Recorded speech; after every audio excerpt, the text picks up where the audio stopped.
nuns across here.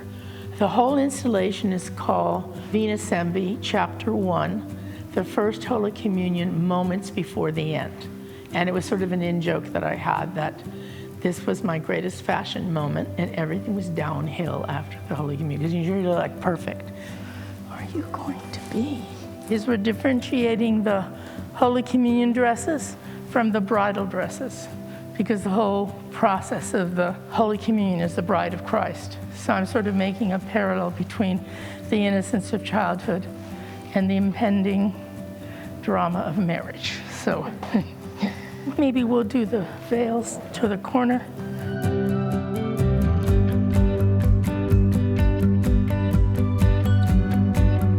When I began to play with my life story, that's the Venus Envy series, I started with this one because it was my first most conscious moment as a young child of who I was and what I wanted to be. It's an event that involves all the women in your family, my grandmother, my mother, my tia, and it represents also in the story of the Venus Envy many questions I had about the Catholic Church, about religiosity itself. There is a story that goes on in here about the three characters of the installation. One is the bride, one is the nun, and one is the virgin, the religious virgin. And then there is also sort of areas that are set up, the Hall of Mirrors, the Museum of Self, which are the vitrines, and the Boudoir Chapel, which is the vanity in the corner.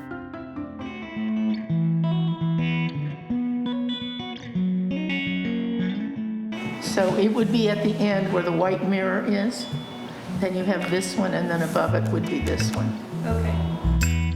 The mirrors hold images of my mother, my sister, the nuns, stories of the nuns that I found so fascinating. So how long are we leaving these ones up, Kendra? Overnight. Overnight, tomorrow then? Yeah. These are the wall transfers that are the three characters, the bride, the nun, and the virgin. So there are images that I had from postcards, some we took from the web, others were just things that I had. And so we made the whole sequence of them. They're adhering the water-soluble image to the wall. The image in the vanity is called Liquen. She is the image of death and life, and as a specter, like the Vanitas of the Baroque, she renders all vanity useless, because in the end, we're all bones and smoke. That's the nature of the whole thing. It's quite ephemeral. It started out the way I never intended ever to do it again. I did it once 30 years ago, and I didn't think about it again.